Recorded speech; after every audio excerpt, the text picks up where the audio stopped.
حکایتی اسبی عجایب. از جمله حکایت ها این است که در زمان قدیم پادشاهی بود با شفقت. وی 3 دختری آفتابروی و 1 پسری ماهروی داشت. روزی از روزها پادشاه بر تخت نشسته بود که 3 تن عالمان به پیش او در آمدند که یکی از آنها طاووسی داشت زرین و با دیگری کرنیچه بود نقرگین و با سیومین اسبی بود از استخوان فیل و چوب سیاه. پادشاه به آنها گفت اینها چیستند و چه منفعت دارند؟ صاحب طاووس گفت خاصیت این طاووس این است که هر چند ساعت از شب و روز گذرد این طاووس به شماره آن بالو پر زند و آواز دهد. صاحب کرنی گفت اگر این کرنی را به دروازه شهر بگذاری برای شهر به جای پاسبان خواهد بود. اگر دشمن خواهد که به شهر درآید این کرنیچه آواز دهد، پس آن دشمن را شناخته دستگیر کردن آسان است. صاحب اسب گفت خاصیت این اسب این است که چون کسی به این اسب سوار شود به هر شهری که قصد کند این اسب او را به آن شهر برساند. پادشاه گفت تا منفعت این چیزها را تجربه نکنم به شما هیچ گونه مکافات نخواهم داد. پس از آن طاووس را تجربه کرد. آن را به طور یافت که صاحبش گفته بود. آنگاه کرنیچه را تجربه کرد. به آن رنگ یافت که صاحب آن گفته بود. پادشاه به آن 2 عالم گفت آن چی از من تمنا دارید بگویید. آنها گفتند به هر کدام ما یکی از دختران خود را نکاح کرده بده. پادشاه به هر یکی از آنها یکی از دختران خود را نکاح کرده داد. آنگاه عالمی که صاحب اسب بود پیش آمد و زمین ببوسید و گفت ای پادشاه عالم به من نیز به مانند یارانم مکافات ده. پادشاه گفت تا خاصیت اسبت را ندانم به تو مکافات نخواهم داد. در آن وقت پسر پادشاه آمده گفت ای پدر من به این اسب سوار شوم و آن را بسنجم تا خاصیت آن را دانم. پادشاه گفت ای فرزند میلت آن را بسنج. پادشاه زاده در حال برخاست و به اسب سوار شد. پایهای خود را به ازنگو ماند ولی اسب از جای خود نجنبید. پادشاه زاده گفت ای عالم کجاست آن ادعا که تو کردی؟ در آن وقت عالم به نزد پادشاه زاده آمد و مروت را که در آن اسب شنانده بودند بجنبانید. در حال اسب به حرکت آمد و بر هوا بلند شد و پادشاه زاده را به سوی هوا برد تا از چشمها ناپدید گشت. در آن هنگام پادشاه زاده را پشیمانی روی داد و در کنار خود حیران ماند و با خود گفت که این عالم در هلاک من حیله ساخته است. پس از آن در تمام اعضای آن اسب دقت کرد. چیزی به مانندی سری خروس در شانه راست او و همچنین در شانه چپش نیز صورتی سری خروس بدید. با خود گفت که در این اسب به جز این 2 نشانه چیزی نمی بینم. پس مروت را که در شانه راستی اسب بود تاب داد. اسب به بالا تیزتر پرید. پس از آن مروت شانه چپ را بجنبانید که اسب از بالا رفتن باز ماند و پیوسته به سوی زمین فرود می آمد. پادشاه زاده خود را در بالای زین نگاه داشته بود. چون پادشاه زاده این حالت بدید و منفعت اسب دانست دلش از آن شاد و خرم گشت و پیوسته به سوی زمین می آمد و روی اسب را به هر سو که می خواست می گردانید تا اینکه از این سو به آن سو رفتن را آموخت. روی اسب به سوی زمین بازگردانید و به شهرها و دریاها تماشا می کرد و هیچ یک از آنها را نمی شناخت. از جمله شهری دید که خورم و سبز بود، درختان و چشمه های روان داشت. به خود گفت کاش می دانستم که این شهر چی نام دارد و در کدام اقلیم است. چون روز به آخر رسیده بود، پادشاه زاده به خود گفت من از برای خود بهتر از این شهر جای نخواهم یافت. به از آن نیست که امشب را در این شهر به روز آورم، چون روز شود به سوی مملکت خود بازگردم و ماجرا به پدرم گویم و آنچه در این اسب دیدم او را خبردار نمایم. پس جایی را تفتیش میکرد که در آنجا کسی او را و اسب را نبیند. ناگاه در میان شهر قصری بلند بدید. به خود گفت که این قصر از همه مکانهای شهر بهتر است. پس مروتی را که از تاب دادن آن اسب به زیر می آمد تاب داد. در حال اسب فرود آمد و به بام قصر رسید. آنگاه پادشاه زاده از بالای اسب فرود آمد و بر بام قصر بنشست تا اینکه دانست که مردمان شهر خفتند و چون پادشاه زاده گرسنه بود از بیحالی برخاسته نمی توانست. به خود گفت البته چون این قصر از خوردنی خالی نخواهد بود. پس اسب را در آنجا گذاشته به لب بام آمد. نردبان در آنجا دید. از نردبان به زیر آمده حولی خورمتر از بهشت دید و از عمارت‌های نکوی آن حیران ماند، ولیکن در این قصر کسی را نیافت. حیران بیستاد و به چپ و راست نظر میکرد و نمیدانست که به کدام سو رود. به خود گفت به از آن نیست که من به آن مکانی که اسب در آنجاست بازگردم و امشب در نزد اسب به سر برم، چون بامداد شود سوار گشته بروم. پس پادشاه زاده ایستاده در فکر بود که ناگاه پرتوی را دید که به سوی آن مکان می آمد.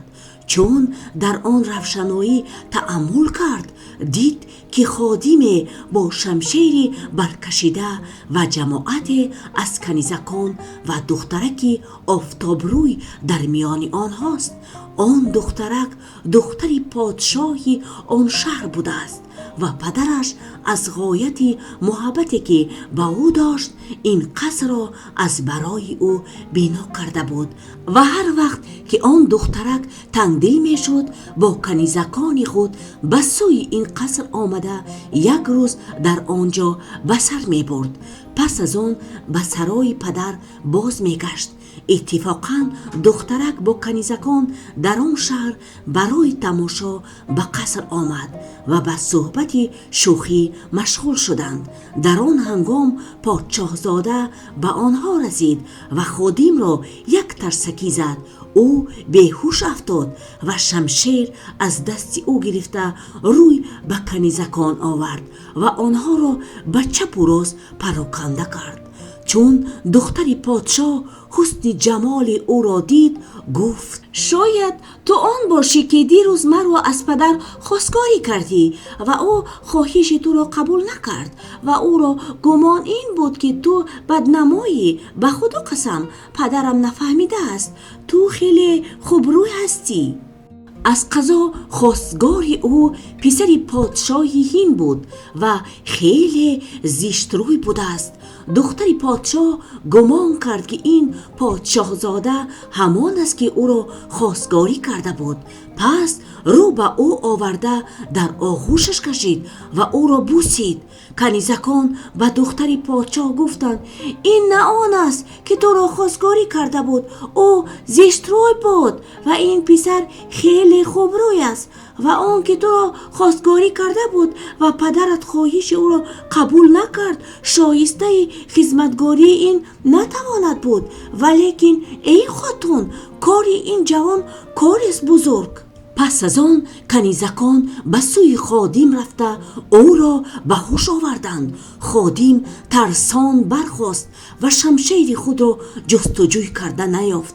کنیزکان گفتند آن که تو را به خود انداخت و شمشیر از تو گرفت اینک با دختر پادشاه نشسته است. این خادیم را پادشاه به پاسبانی دخترش گذاشته بود. پس خادیم برخاسته به سوی آنها آمد و پرده به یک سو کرده دختر را دید که با آن پادشاهزاده نشسته است و صحبت میکند. خادیم به پادشاهزاده گفت ای جناب، تو از انسان هستی یا از جینیان؟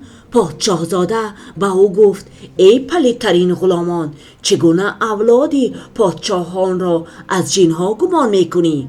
پس از آن شمشیر به دست گرفته به غلامه گفت من داماد پادشاه هستم و پادشاه دختری خود را به من نکاح کرده داده است. چون خادیم این سخن از او شنید گفت ای جناب، اگر از آدمیان باشی دختری پادشاه به جز تو کسی را نشاید و تو بر او از دیگران سزاوارتری. پس از آن خادیم جامه دراند و فریاد زد و خاک به سر زد و به سوی پادشاه رفت. چون پادشاه فریاد خادیم شنید به او گفت به تو چی شده است؟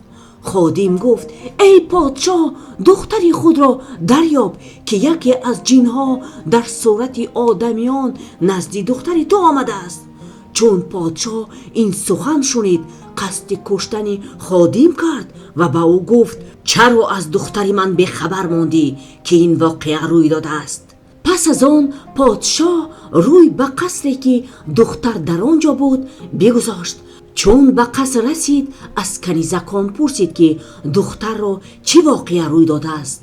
گفتند ای پادشاه، ما نشسته بودیم که این پسری ماهروی با شمشیری برکشیده آمد و گفت که پادشاه دختری خود را به من نکاح کرده است و بجز این چیز دیگر را نمیدانیم و او را نمیشناسیم که از آدمیان است یا از جنها. لیکن ای پادشاه، او بس پاک دامن و با ادب است که کاری بد از او سر نزده است. چون پادشاه این سخن شنید خشمش فرو نشست و پرده رو آهسته برداشته دید که پسر پادشاه با دختر نشسته صحبت میکنند، ولی آن پسر خیلی زیبا و نهایت خوبروی است. پادشاه از غیرتی که داشت خودداری کرده نتوانست و او پرده رو برداشته با شمشیری برکشیده مانند دیو به آنها حمله کرد. چون پادشاهزاده او را دید و دختر پادشاه گفت پدر تو همین است؟ دختره گفت بله. در آن هنگام پادشاهزاده بر پای خاست و شمشیر برداشته بانگ به پادشاه زد. پادشاه او را از خود دلیرتر یافته شمشیر در غلاف کرد و بیستاد و به پادشاهزاده با ملایمت گفت ای جوان، تو از آدمیانی یا از جنیان؟ پادشاهزاده گفت اگر من حرمت تو و دختری تو را نگاه می داشتم در هر حال خون تو را می ریختم، چرا مرا به جنها نسبت می دهی؟ و حالان که من پسری پادشاه هستم که اگر اراده کند مملکت و سلطنتت را از تو بگیرد و مال تو را به غارت برد. چون پادشاه سخن او را شنید ترسید و به او گفت اگر تو از اولاد پادشاه باشی چگونه به قصر من آمدی و به دختر من از کجا رسیدی؟ چرا خود را شوهر او دانسته و این دعوا چرا کردی؟ من بسیار پادشاهان و پادشاهزادگان را که دختر از من خواستگاری کردند کشتم. اگر من بانگ بر غلامان خود زنم و به کشتن تو فرمان دهم، تو را از کشته شدن کی خلاص میکند؟ چون پادشاهزاده این سخنان شنید به پادشاه گفت مرا از تو عجب آمد و از نادانی تو حیران شدم که دختر تو را از من بهتر شوهر کدام است؟ تو مگر از من دلیرتر کسی را دیده ای؟ گفت جوان. پادشاه گفت به خدا که ندیدم، ولیکن میخواهم که تو او را آشکارا خواستگاری کنی تا من او را به تو نکاح کنم، زیرا در میان شاهان به بیغیرتی آوازه خواهم شد. پادشاهزاده به او گفت تو راست گفتی، ولیکن ای پادشاه، اگر غلامان و خادمان تو جمع آیند و مرا چنان که تو گمان کرده بکشند، باز خود را رسوا خواهی کرد و یک قسم مردم سخن تو را راست گمان کنند و قسم دیگرشان دروغ میدانند. مصلحت این است که تو هر چی که من گویم قبول کن. پادشاه گفت بگو. پادشاهزاده گفت یکی از این دو کار را کن، یا امشب من و تو مبارزه کنیم، هر کی آن دیگری را بکشد او به سلطنت سزاوارتر است، و یا که امشب مرا در اینجا بگذار، چون بامداد شود با سپاه و غلامان خود به مبارزه بیا، ولی شماره لشکر به من بگوی. پادشاه گفت لشکر من 40,000 سوار است، بغیر از غلامان که خاصان من هستند و آنها نیز 40,000اند.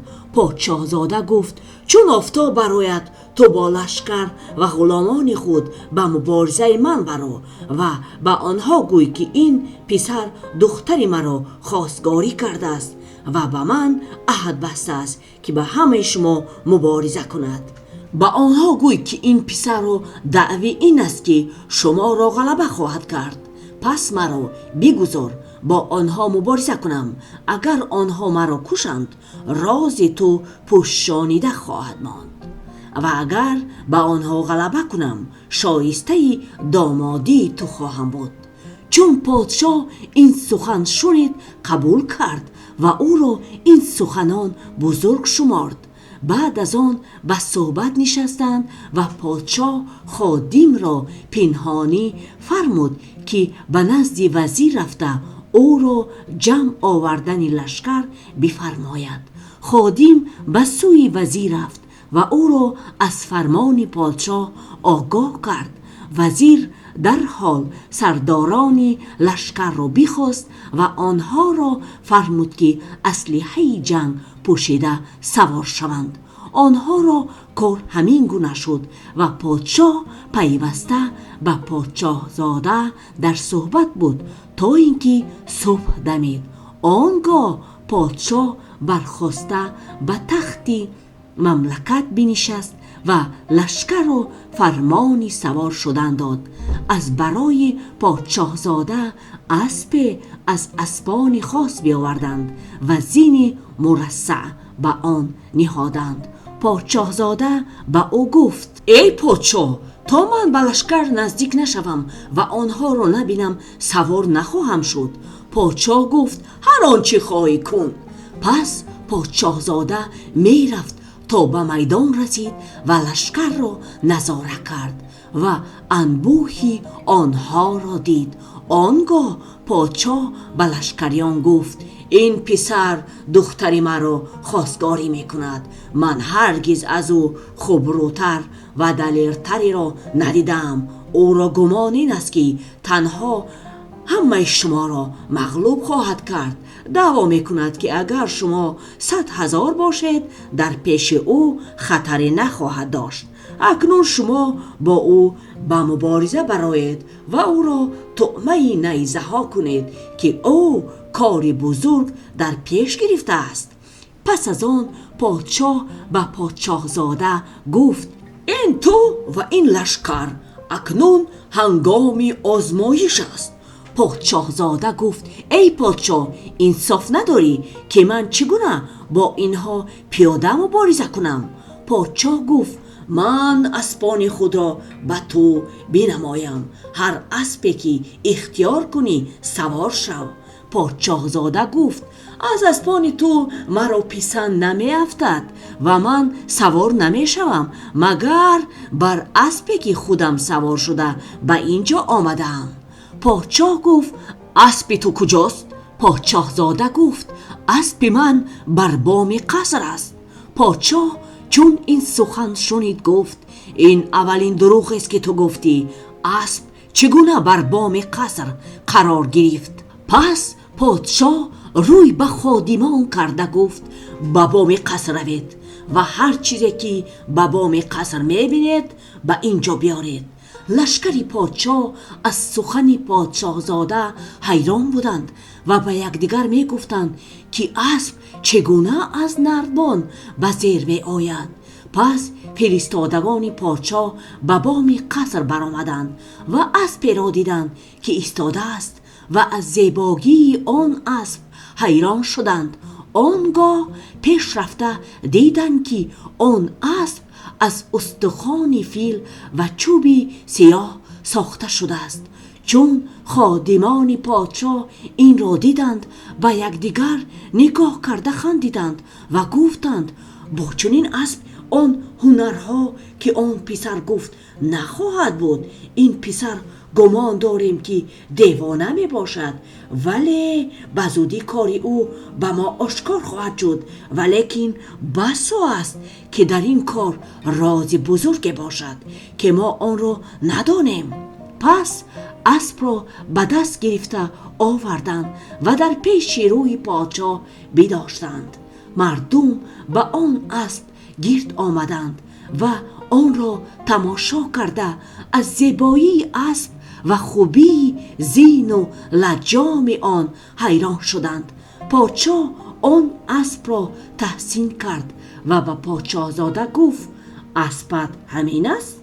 پادشاهزاده جواب داد بله و بزودی از او عجایب ها خواهید دید.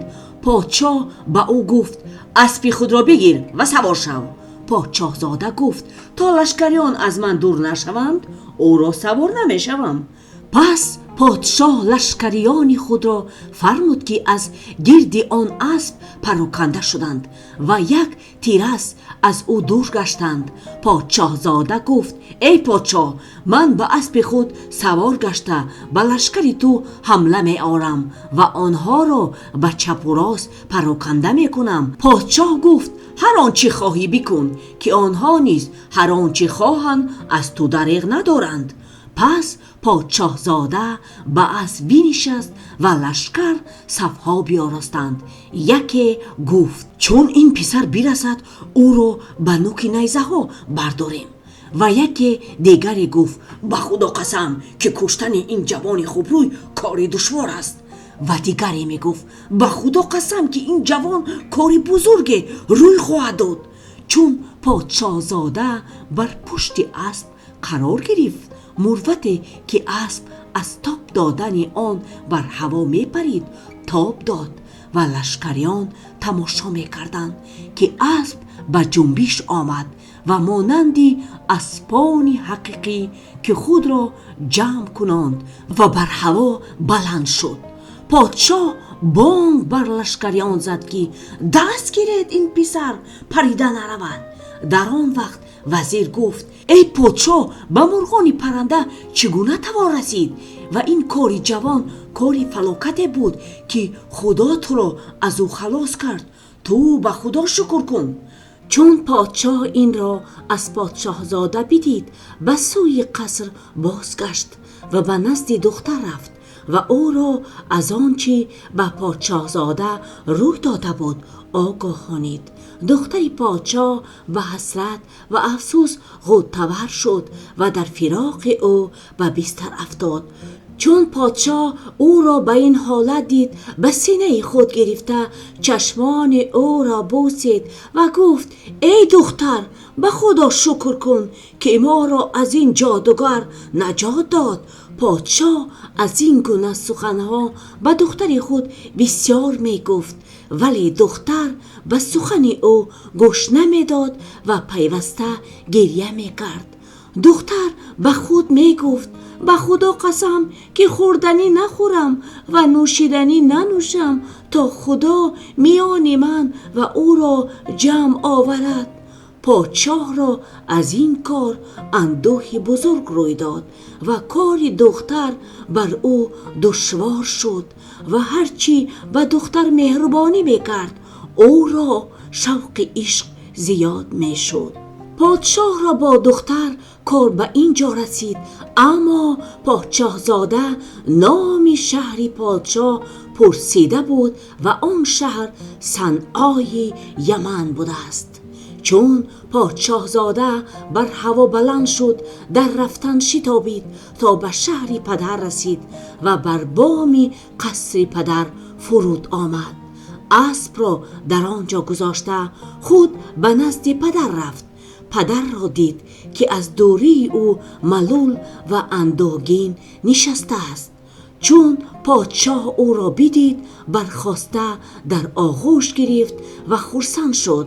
آنگاه پادشاهزاده عالمی را که اسب را ساخته بود جویان شد.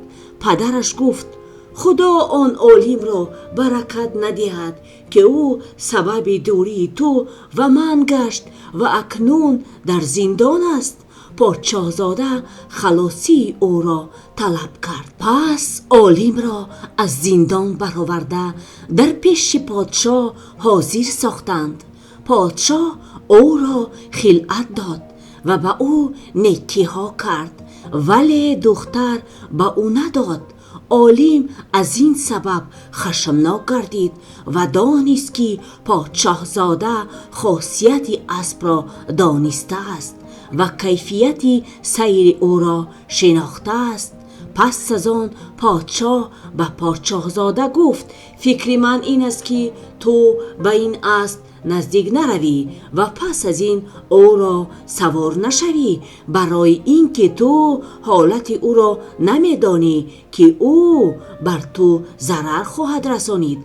پادشاهزاده ماجرای دختری پادشاهی صنعا و آنچه با پدر او در میان گذاشته بود به پدر خود نقل کرد. پادشاه گفت: اگر پدر آن دختر کشتن تو را میخواست، در هر حال میکشت، ولیکن تو را در اجل مهلت بوده است. پس از آن پادشاهزاده را شور عشق دختر پادشاهی صنعا در سر گرفت و برخاسته به سوی اسب رفت و بر اسب بنشست و مروتی که از تابیدن آن اسب بر هوا میشد بتابید. اسب پریدن گرفت. چون بامداد شد، پادشاه پسر را کافت و کاو کرد و او را بر جای نیافت.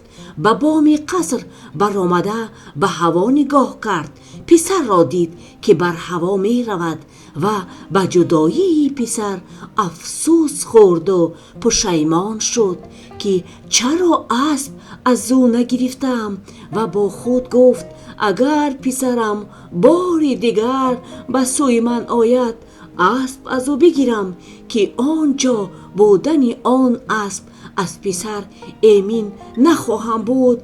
پس از آن از جدایی پسر اندوهناک شده گریه کرد.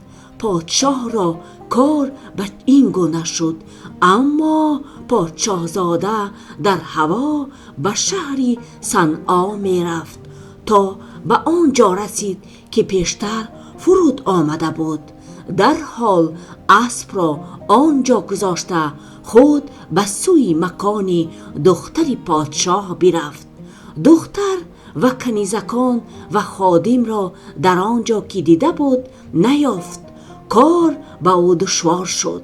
او اندوهناک گردید.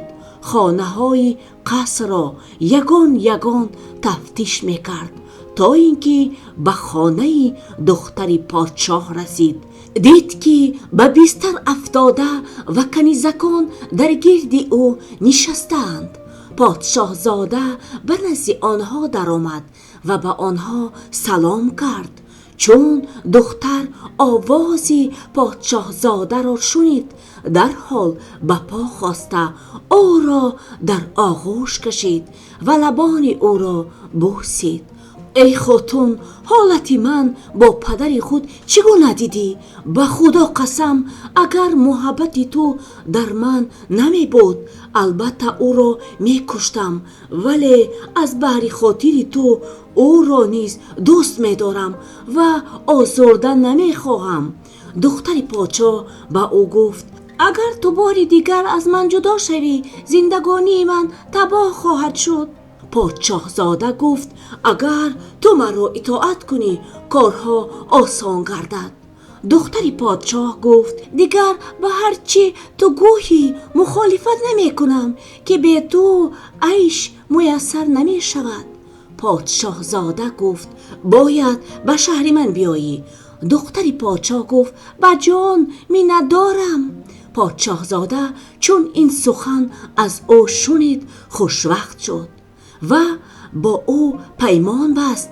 پس از آن به بام برآمدند. پادشاه زاده به اسب سوار شد و دختر پادشاه را نیز سوار کرد و او را بر خود محکم بست و مروت شانه راست اسب را تاب داد. اسب آنها را به هوا بلند کرد. در آن هنگام کنیزکان فریاد برآوردند و مادر و پدری دختر را خبر کردند. آنها به بام قصر برآمده به هوا نگاه کردند. اسبی عجایب را دیدند که در هوا می پرید. پادشاه فریاد برآورد و گفت ای پادشاه زاده، تو را به خدا قسم می دهم که با ما رحم کن و میانه ما جدایی نینداز. پادشاه زاده گمان کرد که دختر از جدایی پدر و مادر پشیمان است. به او گفت ای فتنه روزگار، اگر خواهی تو را به پدر و مادرت بازگردانم. دختر گفت ای خواجه، به خدا قسم مراد من این است که هر جا تو باشی من با تو باشم که مرا محبت تو از پدر و مادر زیادتر است. چون پادشاه زاده سخن او را شنید خوشوقت گشت و اسب را آهسته آهسته می راند که دختر آزرده نشود. آنها می رفتند تا اینکه مغزاری خورمی که چشمه های روان داشت دیدند و در آنجا فرود آمده بخوردند و بنوشیدند. پس از آن پادشاه زاده سوار گشته دختری پادشاه را نیز سوار کرد و در هوا همه رفتند تا به شهری پدری پادشاه زاده رسیدند. پادشاه زاده نهایت خوشوقت شد و خواست که مملکت پدر را به دختر باز نماید و به او معلوم کند که مملکت پدر او بزرگتر و وسیع‌تر از مملکت پدر دختر است. پس او را در یکی از باغ‌ها که پدرش از بهر سیر و تماشا به آنجا می رفت فرود آورد. او را در قصری که از برای پدرش مهیا بود جای داد و اسب را در قصر گذاشت و دختر را به نگهداری اسب معین کرد و به او گفت در همین جا بنشین تا اینکه فرستاده من به پیش تو آید. من حالا به پیش پدرم می روم تا که از برای تو قصری جداگانه مهیا کنم و شفقت خود را به تو باز نمایم. دختر پادشاه چون این سخن شنید خوشوقت شد و به او گفت هر آنچه خواهی بکن. او را به خاطر گذشت که او به شهر نخواهد رفت مگر به عزت و شفقت با آن سان که شایسته او باشد. پس پادشاه زاده دختر پادشاه را در آنجا گذاشته خود به نزد پدر آمد. چون پدر او را دید به آمدنش خوشحال شد و پادشاه زاده به پدر گفت ای پدر، بدان که دختر پادشاه صنعار را آورده در خارج شهر در یکی از باغ‌ها گذاشتم و آمدم که تو را آگاه کنم تا تو به ملاقات او بیرون روی، حشمت و شفقت و بسیاری لشکری خود را به او بنمایی. پادشاه در حال فرمان داد که شهر را آرا دهند و بزرگان دولت را با لشکریان جمع آورد و با حشمت کامل سوار گشت. پادشاهزاده ذخیره هایی که سزاواری پادشاهان است حاضر کرد و از برای دختر مکانی شاهانه ترتیب داد و در آن مکان کنیزکانی هندی، رومی و حبشی را حاضر آورد. بعد خود به سوی باغ رفته و قصری که دختر را در آنجا گذاشته بود در آمد، اما دخترک را در آنجا نیافت و اسب را نیز در قصر ندید. آنگاه ترسکی به سر روی خود زد و جامه بر تن درید و به گرد باغ میگشت، اثری از دختر نیافت. پس از آن با خود گفت این دختر خاصیت این اسب را از کجا دانسته باشد که من به او نشان نداده بودم؟ شاید عالمی که این اسب را ساخته است به او دچار آمده و او را به بدل بدیهای پدر من برده است. پس از آن پادشاهزاده باغبانان را جیغ زد و به آنها گفت آیا شما کسی را دیدید که از اینجا بگذرد و یا به این باغ درآید؟ آنها گفتند ما بجز عالم فارسی کسی دیگر را ندیدیم و او به باغ درآمد که برای دارو گیاه جمع کند. چون پادشاهزاده سخن آنها را شنید دانست که عالم دختر را برده است. از قضا وقتی که پادشاهزاده دخترک را در باغ گذاشته نزد پدر رفته بود، عالم فارسی را گذر به در قصر افتاد و اسب را در آنجا دید. از دیدن آن خیلی خوشوقت شد و اعضای او را تفتیش کرده همه را سالم یافت و خواست که آن را سوار گشته برود. با خود گفت البته پادشاهزاده با این اسب کسی را آورده و او را اینجا گذاشته است. پس به قصر در آمده دخترکی را که در آنجا دید که نشسته است و به آفتاب مانند است، پس به آن دختر نگاه کرده دانست که همان دختر را پادشاهزاده آورده است و در این قصر گذاشته خود به سوی شهر رفته است. در این هنگام عالم به نزد ماهروی آمده زمین ببوسید. زهره جبین چشم برداشته او را دید و او بسیار زشت روی و بدصورت بود. با او گفت تو کیستی؟ عالم گفت ای خاتون، من آدم پادشاهزاده هستم. وی فرمود که تو را از اینجا به جای دیگر که به شهر نزدیک است گرفته برم. دخترک چون این سخن شنید با او گفت پادشاهزاده در کجاست؟ عالم گفت در شهر به پیش پدر خودش نشسته است و به زودی به سوی تو می آید. دختر به او گفت مگر پادشاهزاده بجز تو کسی را نیافت که به سوی من فرستاند؟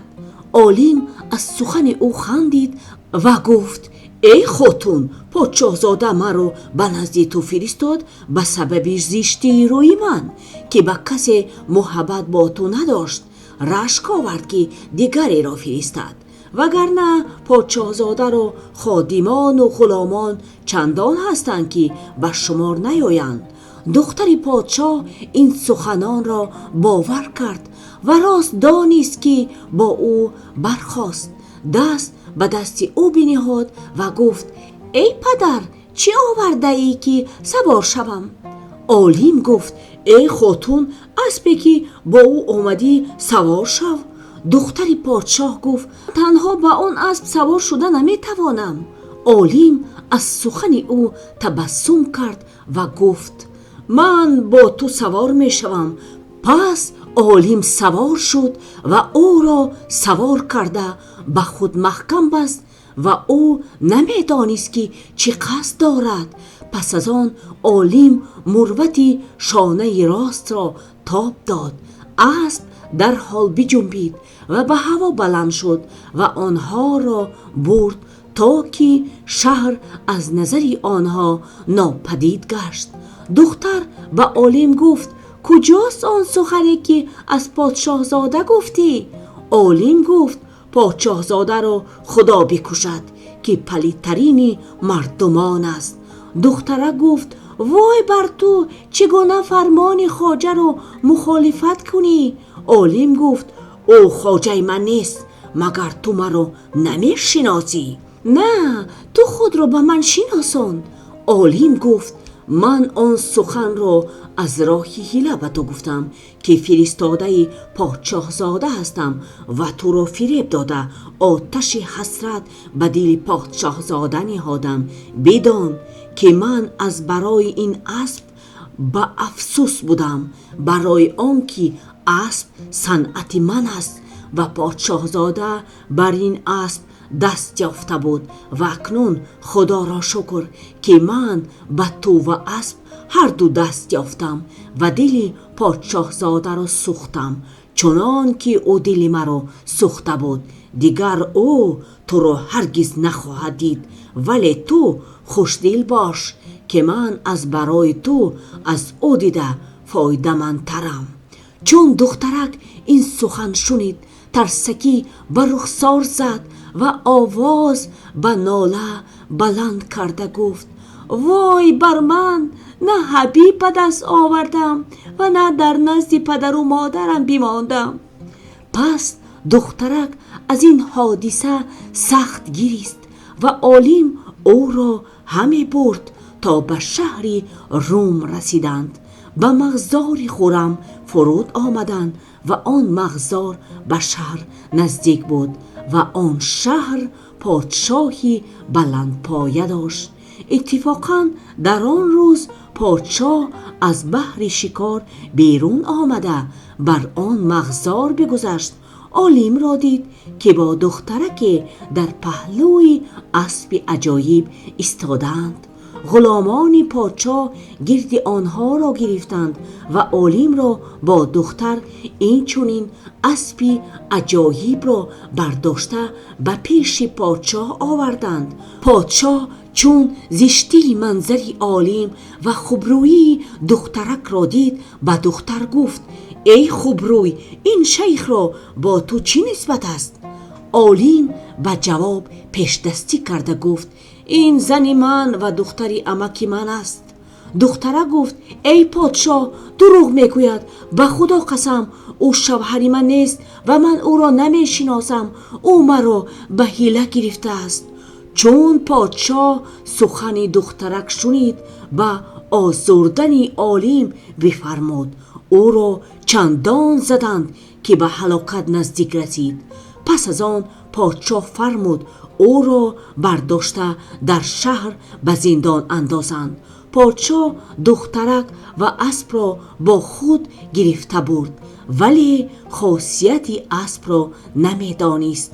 عالم را با دخترک کار به این گونه شد.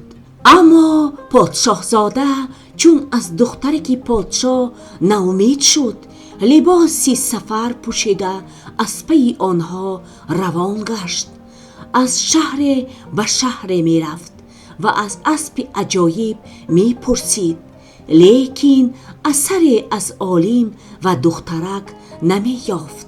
پس از آن به شهر صنعا که شهری پدری دخترک بود برفت و از دخترک جویان شد.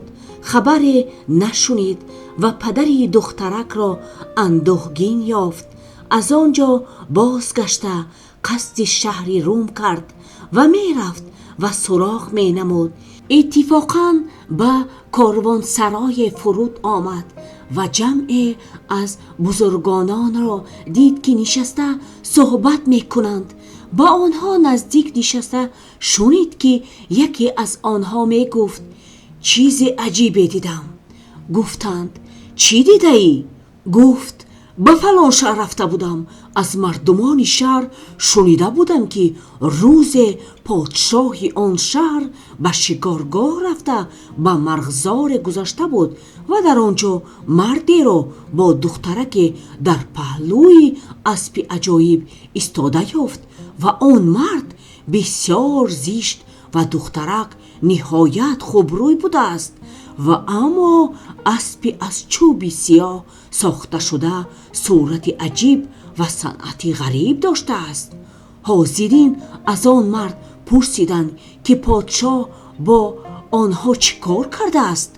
آن مرد گفت پادشاه آن مردی زشت را گرفته از حالت دخترک جویان شده است. او را دعوی این بوده است که این دخترک مرا زن و دختری عمک می شود، ولی دخترک سخن او را تصدیق نکرده او را به دروغ و بهتان نسبت داده است و گفته است که او مرا به حیله به دست آورده است.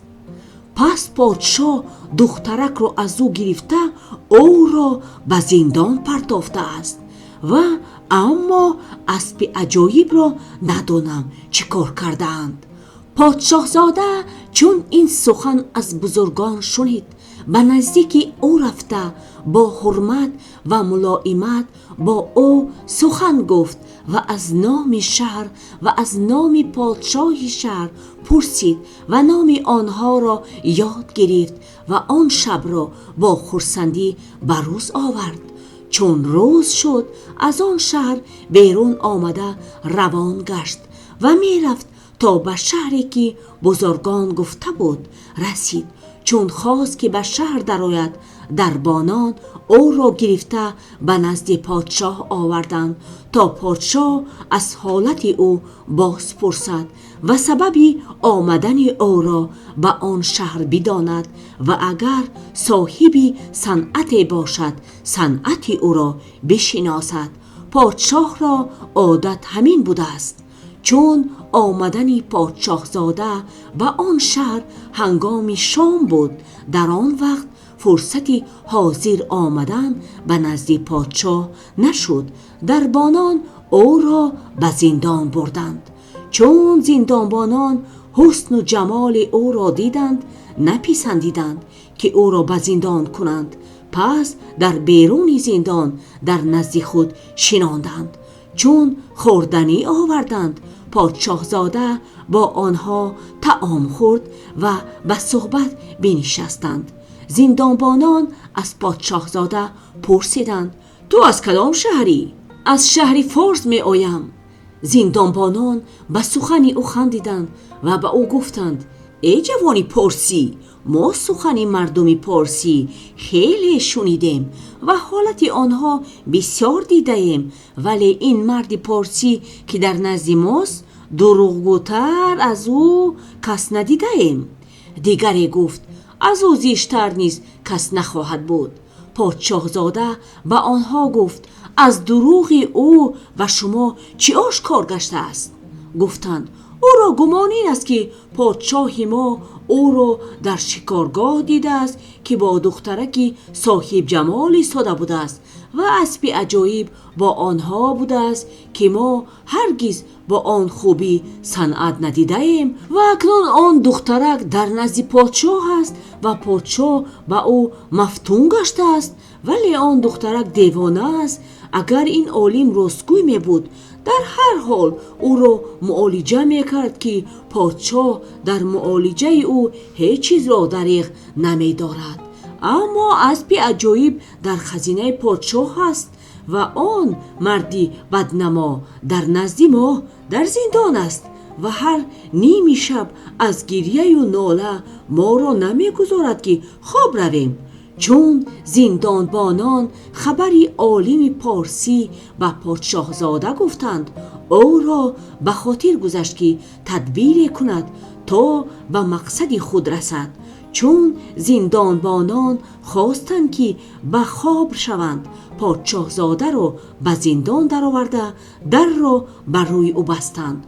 پادشاه زاده شنید که عالم گریه می کند و به پارسی می گوید که چگونه به خود به پادشاه زاده و به دخترک ستم کردم، نه دخترک از برای پادشاه زاده گذاشتم و نه خود به مراد خود رسیدم و اینها همه از بدکاری من بوده است. برای آنکه چیزی را که ناشایسته من بود طلب کردم و هر کس چیزی را که سزاوار او نیست طلب کند به چنین حالتی که من افتادم بیفتد. چون پادشاه زاده سخنی عالیم شنید و پرسی به او گفت تا کی به انسان نالان و گریان هستی؟ مگر چنان دانسته ای که آنچه به تو رسیده به کسی دیگر نرسیده است؟ چون عالم سخن او را شنید به او انس گرفت و حالت خود به او شکایت کرد و مشقتی که با او روی داده بود باز گفت. چون روز شد دربانان پادشاه زاده را گرفته آوردند. پادشاه را آگاه کردند که این جوان دوش به این شهر آمد و فرصتی آوردن به نزد پادشاه نشد. پادشاه به پادشاه زاده گفت از کدام شهری و چی نام داری و صنعت تو چیست و به این شهر از بهر چی آمده ای؟ نامم به پارسی هرمز و شهر من پارس و مرا صنعت علم و دانش است. خاصه علمی طب را نیک دانم و در معالجه دیوانگان استادم و به این سبب در این شهرها می گردم تا به علم خود علم افزایم و اگر یگان بیماری را بینم معالجه کنم. چون پادشاه سخن او را شنید خوشوقت شد و به او گفت ای دانشمند، به هنگام حاجت به نزد ما رسیدی. آنگاه او را از حالت دخترک آگاه کرد و گفت اگر تو آن دخترک را معالجه کنی و او را از جنونی خلاص نمایی، هرچی از من تمنا کنی تو را بدهم. چون پادشاه زاده سخنی پادشاه شنید گفت ای پادشاه، مرا خبر ده که چند وقت است که او دیوانه شده است و او را از کجا آورده ای؟ پادشاه حکایت را از اول تا آخر گفت و معلوم کرد که آن شیخ زشت روی در زندان است. پادشاه زاده گفت ای پادشاه، به اسب عجایب چی کرده ای؟ اسب در خزینه است. پادشاه زاده به خود گفت مصلحت این است که من پیش از همه کار مکانی اسب را دانم. اگر اعضای آن سالم باشد مرا مقصد حاصل آید، وگرنه باید به حیله از این ورطه جان خلاص کنم.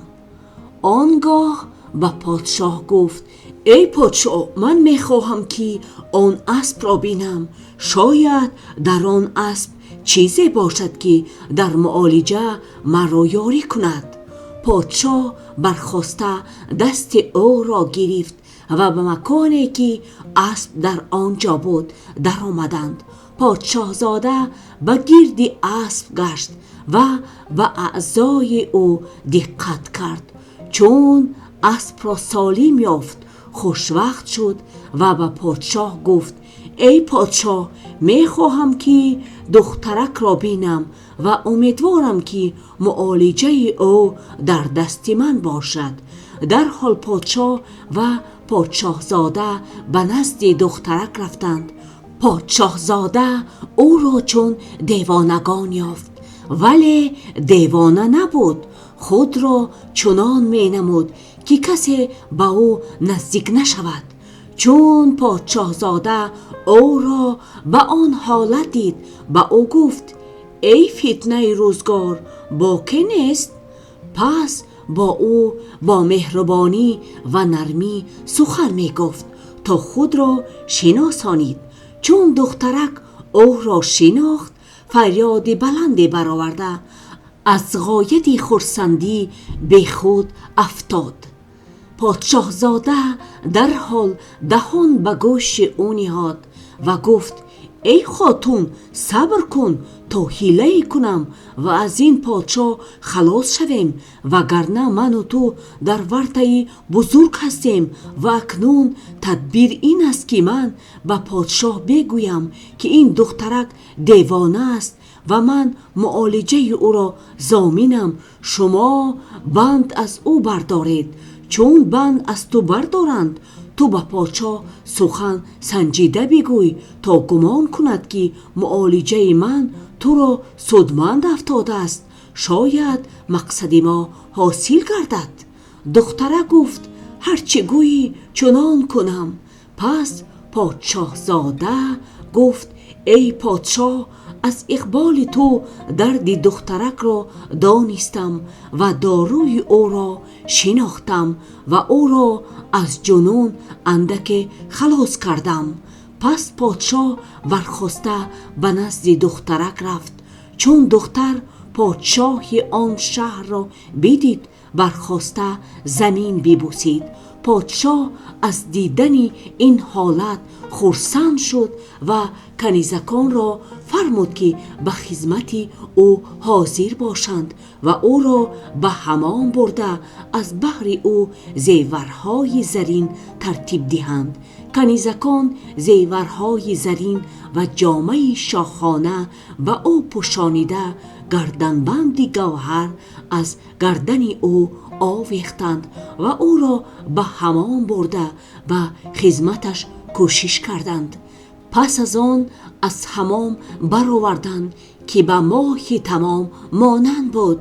چون به نزد پادشاه آمد، پادشاه را سلام داد و آستان پادشاه را بوسید. پادشاه را شادی بزرگ روی داد و به پادشاه زاده گفت همه اینها از برکت قدم تو بود. پادشاه زاده گفت ای پادشاه، او را معالجه همان وقت تمام می شود که تو با لشکر خود به آن مغزاری که این را در آنجا یافته بری و اسبی عجایب را با خود بیاری که من در آنجا دیوی را که به او چسبیده بود ببندم و به زندان کرده بکشم که هرگز به سوی او باز نگردد. پادشاه سخن او را قبول کرد، با لشکریان سوار گشت و اسب عجایب و دخترک را برداشته به سوی آن مرغزار برفتند. مردمان نمی دانستند که پادشاه زاده چه مقصد دارد. چون به آن مرغزار برسیدند، پادشاه زاده طبیب صورت امر کرد که دخترک را با اسب عجایب یک تیرس مسافت از پادشاه و لشکریان دورتر بگذارند. آنگاه پادشاه زاده به پادشاه گفت به من رخصت ده تا 1000 اسپند در آتش کنم و دعا بخوانم و دیوی را که به دختر چسبیده بود کشته به زندان کنم که هرگز به سوی او باز نگردد. ولیکن باید وقت دعا خواندن من و دخترک بر اسب عجایب سوار باشیم. چون پادشاه سخن او را شنید خوشوقت شد و پادشاه زاده طبیب نما را اجازت داد. پادشاه زاده بر اسب نشست و دخترک را نیز سوار کرد. پادشاه با لشکریان به سوی او نگاه می‌کردند که پادشاه زاده دخترک را به خود محکم بست و مروت شانه راستی اسب را تاب داد. اسب بر هوا بلند شد و لشکریان نگاه می‌کردند تا از دیده آنها ناپدید شدند. پادشاه تا هنگام شام و انتظار باز گشتن او نشست. چون باز نگشت، او را پشیمانی بزرگ روی داد و با لشکر خود به سوی شهر بازگشت. اما پادشاه زاده قصد شهر پدر کرده می رفت. تا به قصر پدر در آمد و دخترک را در قصر فرود آورد و خود به نزد پدر رفته او را سلام داد و از آوردن دخترک آگاهانید. پادشاه اسباب عیش مهیا کرد و از برای مردم شهر توی داد. تا 1 ماه بساط عیش پهن بود. پس از آن پادشاه زاده به حجره دخترک رفت و با او با خوشی و شادمانی عمر به سر برد. پدری پادشاه زاده اسب عجایب را شکست و مکتوب به پدری دخترک نوشت. در آن سرگذشتی دختر را به او پیغام داد و با مکتوب هدیه‌های قیمت بها به سوی پادشاه صنعا فرستاد. چون فرستاده به صنعای یمن برسید و پدری دخترک مکتوب را خواند، خوشوقت شد و هدیه ها را قبول کرد و فرستاده را عزت و حرمت نمود. پس از آن هدیه های قیمتی از برای دختر و داماد خود با همان فرستاده روان کرد و هر سال پادشاه صنعا از برای داماد خود هدیه ها می فرستاد تا اینکه پدری پادشاه زاده درگذشت و او به جای پدر بر تخت مملکت بنشست و به عیش و خرسندی به سر می برد. انا همین بود افسانه امروزه ما. شاد و فیروز باشید.